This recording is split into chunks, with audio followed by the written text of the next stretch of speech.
Bosansko kraljevstvo, koje je nastalo i snažno zabljesnulo pod vladavinom Tvrtka I, je nepuni vijek nakon toga i propalo. Država tokom druge polovine 15. vijeka biva pokorena i inkorporirana u okvire Osmanskog carstva. Slobodno možemo reći da je period nestabilnosti koji će na kraju rezultirati propašću Bosanskog kraljevstva započeo nakon smrti Tvrtka I.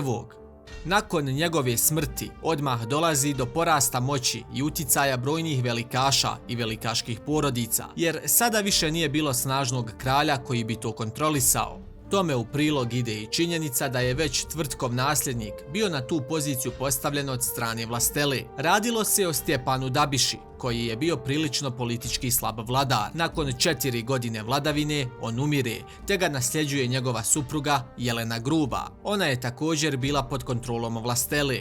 Tako slobodno možemo reći da dolazi do jedine političke feudalne anarhije u srednjovjekovnoj Bosni, gdje su se vladari stalno smjenjivali, a sve to je naravno dovodilo do slabljenja države.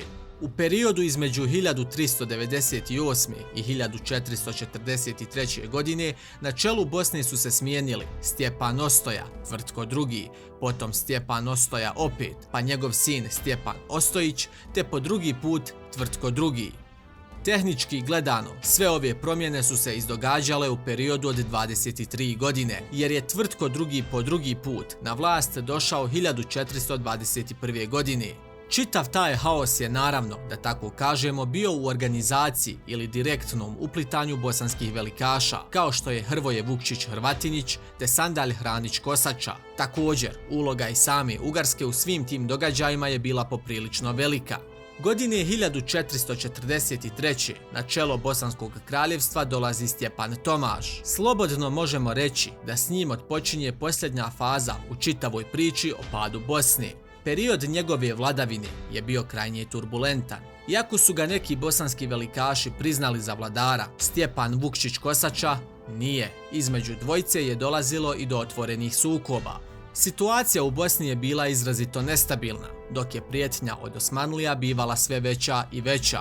Tomaš je bio prisiljen poduzimati i akcije protiv njih. Valja istaći to da je Stjepan Tomaš prema svemu sudeći bio pripadnik crkve bosanske, te je zbog političkih razloga tu vjeru odbacio i prihvatio katoličanstvo. S tim činom, njegov brak sa Vojačom, prvom suprugom, je u suštini obespravljen, jer je ona za katoličku crkvu bila heretik.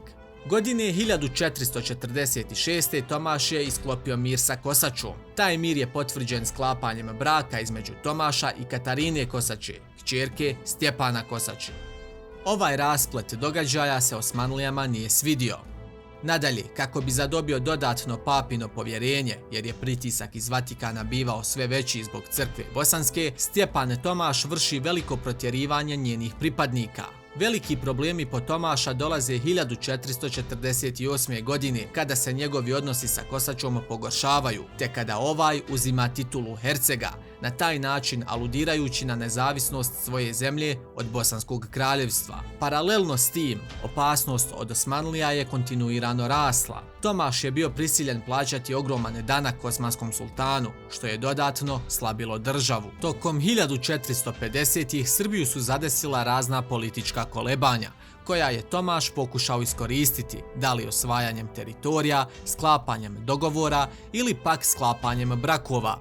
Naime, on je oženio sina iz prvog braka, Stjepana Tomaševića, kćerkom srpskog despota Lazara Brankovića, to jeste Jelenom Branković. To je Tomaševiću donijelo titulu srpskog despota, koju nije dugo zadržao, jer na ove vijesti Osmanlije se aktiviraju te pokoravaju srpsku despotovinu već sredinom 1459. godine. Sam Stjepan Tomaš umire 1461. godine. On biva sahranjen u mauzoleju na Bobovcu, a nasljeđuje ga naravno njegov sin Stjepan Tomašević.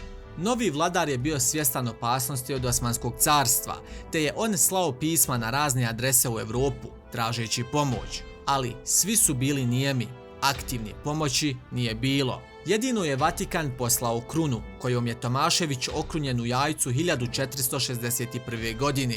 Bilo je također i obećanja od strane Ugarske. U cijeloj toj zamršenoj političkoj situaciji, kralj Tomašević odbija da plati obavezni danak osmanskom sultanu. Time je potpisao smrtnu presudu Bosanskom kraljevstvu.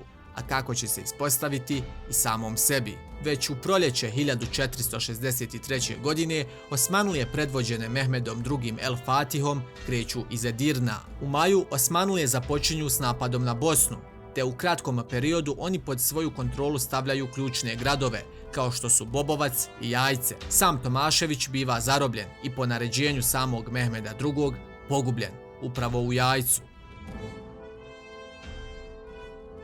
I to je bilo to. Bosansko kraljevstvo je tako prestalo da postoji, a njegovi prostori su se sada našli pod osmanskom vlašću. Takvo stanje će ostati na snazi punih 415 godina.